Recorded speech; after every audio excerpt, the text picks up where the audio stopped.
Vaadates siin Luuri kunstigaleris Mona Lisa naeratust, tuleb meelde finantsanalüüs. Sest finantsanalüüs on mõnedele juhtidele ja otsustajatele nagu Mona Lisa naeratus, mis saab igavesti mõistatuseks.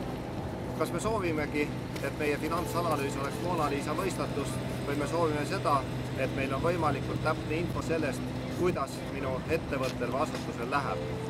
Tere tulemast koolitustele! Sel hooajal on pakkuda 2 erinevat finantsanalüüsi koolitust.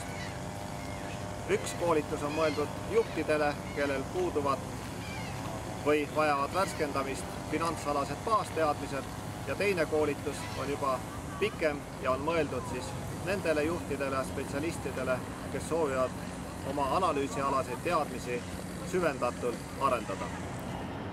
Ühepäevasel koolitusel keskendume bilansi kasumiaruande ja rahavoogude aruande lugemisele ja sellele, kuidas leida paremini meid huvitavat infot minu ettevõtte asutusest finantsaruandlusest.